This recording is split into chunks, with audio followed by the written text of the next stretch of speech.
This is why I would always support the idea of questioning suspicious wealthy people's source of income. Now one day, a young Nigerian girl and her dad went to the farm to fetch some firewood they would use to prepare garri. Now while they were harvesting this firewood, some men rode their bike and stopped close to them in the farm. They came down from the bike and told the girl and her father that they would love to borrow their cutlass and fix a tiny problem their bike was having. As soon as the dad gave them the cutlass and they used it to fix their bike, they adjusted their bike closer to where the young girl was gathering the already harvested firewood, and almost immediately they snatched her, tied her legs and her hands, overpowered her dad, and then zoomed off with the girl to a remote location. As soon as they arrived at this particular location, they covered the young girl with a white cloth and began digging a grave so as to bury her there. Realizing what was about to happen, the young girl began screaming, hoping someone would come to her aid.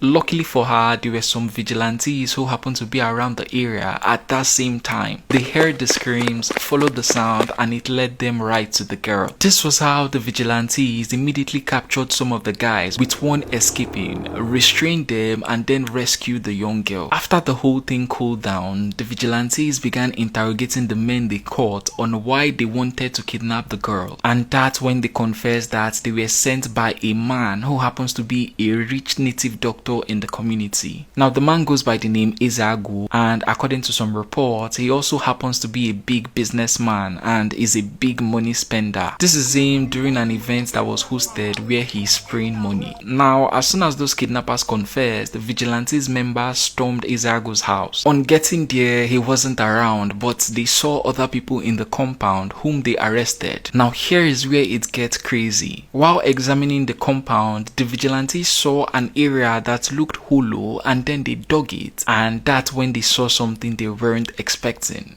Corpses upon corpses were stacked in there. Allegedly, there was even one of a pregnant woman, and as at the making of this video, the total corpses that had been found are half a dozen. To make things worse, there were also other hollow surfaces, which could mean more graves or corpses. In other words, this so-called businessman herbalist, whom some people probably thought was doing a legitimate business, is actually a ritualist who kidnapped people, mostly members of his community, with the aid of his goons, and uses them for rituals. The young girl they attempted to kidnap was supposed to be their latest victims, but luckily her scream saved her. After this whole thing was exposed, the youth of the community burnt down the house, and also the state government demolished it. Then they launched a manhunt for Ezeagu, and in less than 48 hours they arrested him while he was allegedly planning to leave the country.